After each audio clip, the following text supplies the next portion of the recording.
रहीमन पानी राखिए बिन पानी सब सून, पानी गए न उबरे मोती मानस चून।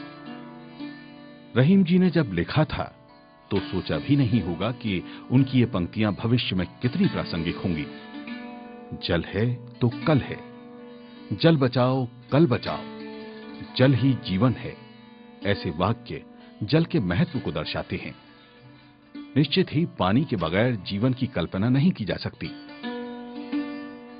जल की महिमा हम गाते हैं, जल को हम पूजते भी हैं, लेकिन इसी जल के साथ हम दुर्व्यवहार भी करते हैं। इसका दोहन तो अंधाधुंध तरीके से करते हैं, लेकिन पुनर्भरण की ओर ध्यान नहीं देते। आखिर पानी भी पानीदार होता है। हमारे इस अक्षम्य अपराध को वो कैसे भूल सकता है। इसलिए हर जगह नदी, तालाब, कुएं और जल स्रोत हमसे विदा लेते जा रहे हैं। आपके सामने एक कस्बे की गाथा प्रस्तुत है। कस्बा जो प्रदेश में पेयजल संरक्षण का नया मॉडल बन गया है, जिसे पूरे देश में अपने कार्यों के लिए सराहा गया है, सम्मानित और पुरस्कृत किया गया है। जल पुनर्भरण के अनुपम उदाहरण के रूप में मान्यता मिली है। इंदौर से पश्चिम में गौतम ऋषि की पावन तपोभूमि है गौतमपुरा। अपने ऐतिहासिक महत्व और परंपरागत हिंगोट युद्ध के कारण जिसे जाना जाता है। पेशवा मल्हार राव होलकर द्वारा इसे अपनी पत्नी गौतमाबाई के नाम पर बसाया गया था। इस नगर की वर्तमान में लगभग 16,000 जनसंख्या है। अन्य बुनियादी जरूरतों की पूर्ति के साथ वर्ष 1980 से सभी नगरीय निकायों की तरह गौतमपुरा नगर परिषद ने भी पेयजल प्रदाय व्यवस्था लागू की। ये जल स्रोत के लिए नलकूपों पर आश्रित थी।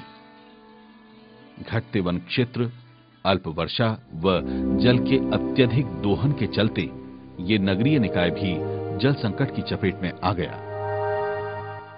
करीब 8-10 साल पहले इस गौतमपुरा नगर में पानी की इतनी दिक्कत थी कि 8 और 10 दिनों में, 15 दिनों में एक बार नलों में पानी सप्लाई होता था और पानी के लिए लोग दिन भर दौड़ धूप करते थे। उस टाइम मेरे जहन में 2 लाइनें लिखने का मन हुआ और मैंने लिखा, पपड़ियां लब पे गला खुश्क हुआ जाता है और पानी है कि तेजाब हुआ जाता है। 1989 में जो जल 100 फीट पर उपलब्ध था, वही सन 1995 में 600 से 800 फीट की गहराई में चला गया। ऐसा नहीं था कि नगर परिषद ने इसके स्थायी समाधान के लिए प्रयास नहीं किए हों। लाखों रुपए व्यय कर पेयजल हेतु टैंकरों से जलापूर्ति की जा रही थी, लेकिन वो भी नाकाफी थी। 10 से 15 दिनों में एक बार नल से पानी सप्लाई हो पाता था। इसलिए दिन पर दिन जनाक्रोश बढ़ने लगा। जनता आंदोलित हुई, लेकिन कोई हल नहीं निकला। घबराकर लोग पलायन करने लगे। 300 सालों के इतिहास के बाद में गौतमपुरा का एक वक्त ऐसा आया जब 1985 से पानी का स्तर लगातार गिरता गया। नगर परिषद के गठन के बाद में हमारा लगातार ध्यान गहरा और गहरा होते हुए पानी को बोरिंग कराकर निकालने के अलावा किसी काम में नहीं रहा। पूरे प्रदेश में पानी का स्तर घट रहा था, पर हमारे यहाँ खास तौर से जल के क्षेत्र में जो काम नहीं किए गए, इसके कारण पानी की स्थिति बहुत विकराल रूप हो गया। 1995 से 2000 के बीच में पानी की स्थिति इतनी खतरनाक होती चली गई कि पूरा पानी का ट्रांसपोर्टेशन के कारण ही टैंकरों से ही परिवहन करके सप्लाई किया जाता था। 2000 से लेकर 2005 के बीच में त्राही त्राही मच गई। लोगों को बारिश और ठंड के अंदर भी पानी की किल्लत झेलना पड़ती थी। पानी खरीद के पीना पड़ता था। लोगों का पलायन शुरू हो गया। आसपास के सभी गांवों में वाटर लेवल इतना नीचे हो गया कि लोग एक फसल लेने के बाद में और उसके बाद में खेत खाली रखने लगे। खेतों में सूखी खेती से जो हो जाता था या मावठे के भरोसे अगर कोई हो जाता था, तो ये स्थिति यहाँ पर हो गई थी। कुछ करने की लगन मन में हो तो बड़ी से बड़ी बाधा भी रास्ते से हट जाती है। इसलिए अपने नगर के बुजुर्गों से राय लेकर गौतमपुरा परिषद ने स्वयं के पास उपलब्ध संसाधनों से जल पुनर्भरण की ओर कार्य करना शुरू किया। पानी की कमी से जब सारे नगरीय निकाय जूझ रहे थे, उस समय नगर परिषद गौतमपुरा अपने स्वयं के जल स्रोत निर्मित करने में लगी हुई थी। नगर के सभी बरसाती नालों को अलग कर 2-3 स्थानों पर रोकने एवं गहरीकरण कर तालाब बनाने की योजना बनाई गई। इन तालाबों को जनभागीदारी से बनाने में किसानों और नगरवासियों ने बढ़ चढ़कर हिस्सा लिया। कुओं का निर्माण भी किया गया। जब बारिश हुई तो ये तालाब लबालब भर गए। कुओं में भी तालाब के कारण जलस्तर में वृद्धि हुई। इन तालाबों के बनने के बाद पेयजल की समस्या बहुत हद तक दूर हुई और आसपास के खेतों में भी इसके कारण हरियाली लौट आई। पहले एक, फिर दूसरा, फिर तीसरा तालाबों को श्रृंखला में निर्माण कर इनके आसपास कुएं खुदवाए गए। आज इन पानीदार कुओं के माध्यम से नगर की पेयजल समस्या से पूर्ण रूप से छुटकारा मिल गया है। लगभग 25 वर्षों से नगर ने जिस भूमिगत जलस्तर को खो दिया था, उसे वर्षा जल से भरने के प्रयास किए गए। इसके सुखद परिणाम भी देखने को मिले। जो कुएं, नलकूप और कुंडियां वर्षों से अपना अस्तित्व खो चुके थे, उनके जलस्तर में वृद्धि होने लगी। तालाब का निर्माण होने से ये देखने में आया कि हमारे यहाँ का जो वाटर लेवल है वो काफी बढ़ चुका है और बेजान हो चुके थे जो कुएं, बावड़ियां, उनमें कह सकते हैं कि पुनः एक नई प्रकार की ऊर्जा, नई जान आ गई है। वाटर लेवल बढ़ गया है। जन सहयोग से और पूरे मनोयोग से किया गया कोई भी कार्य कभी व्यर्थ नहीं जाता है।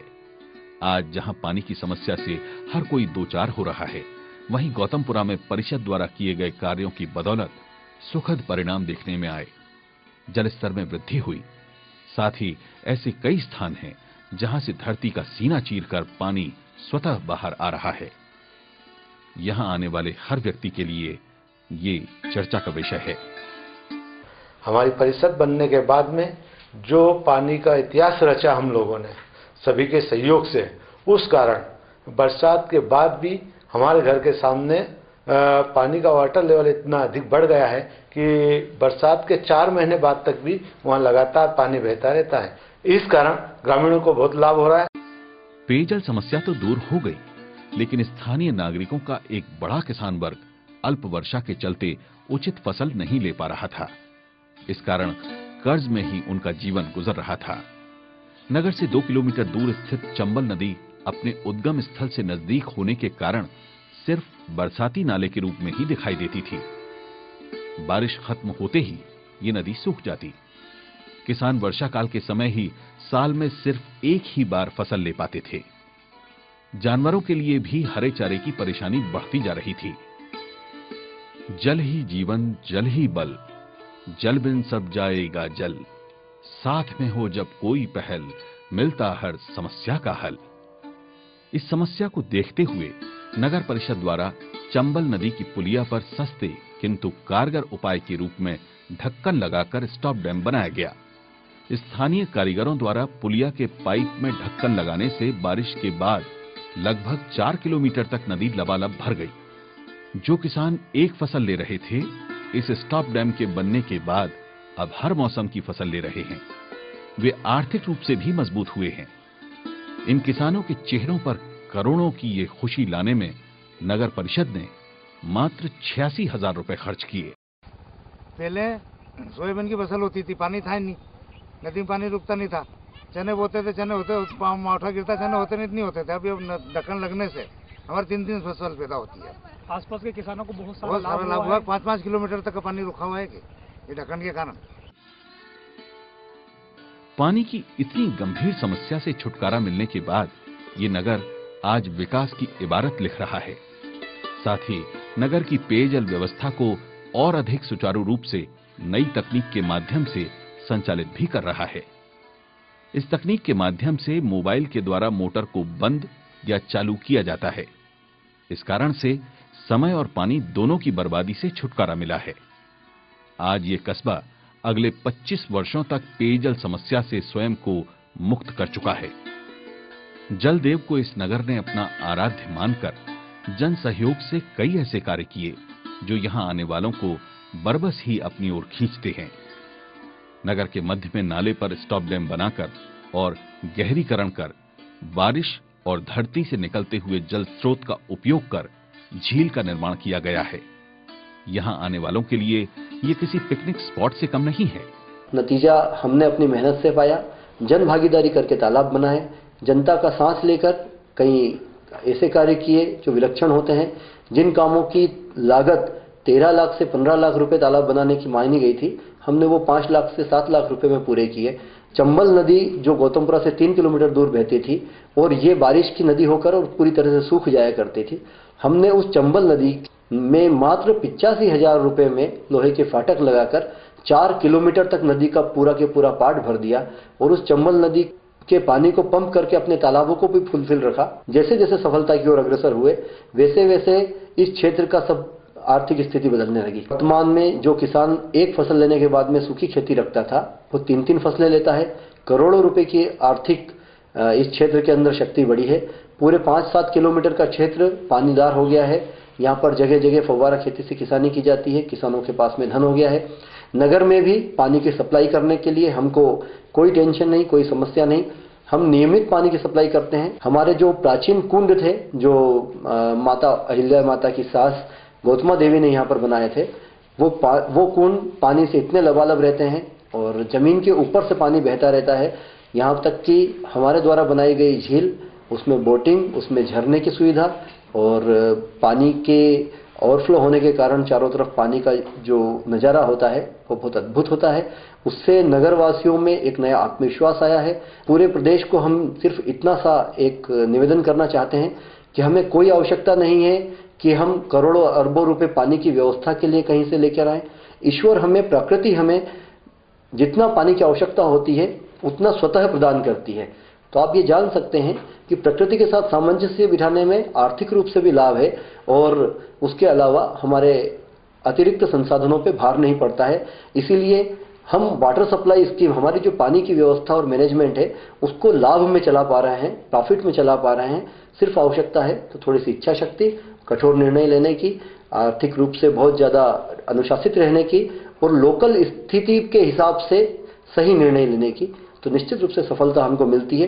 पूरे नगरवासियों का सहयोग, पूरे नगर परिषद की टीम का सहयोग और एक टीम वर्क की भावना के साथ ये कार्य किया जाए तो निश्चित रूप से सफलता मिलती है, ऐसा मेरा विश्वास है। पानी की समस्या से त्रस्त गौतमपुरा में पानी के इतने स्रोत पुनर्जीवित करने के कारण इस नगर परिषद को वर्ष 2010 में भारत सरकार का नेशनल अर्बन वाटर अवार्ड मिला। राष्ट्रीय भूजल आवर्धन पुरस्कार सहित प्रदेश स्तर पर कई सम्मान प्राप्त हुए हैं। पानी का जो इतिहास गौतमपुरा ने लिखा है, वो आज प्रदेश स्तर पर अनुकरणीय, सराहनीय है। आज अंचलेश्वर महादेव मंदिर के 7 कुंड भी जलमग्न होकर इस नगर की जलगाथा कह रहे हैं।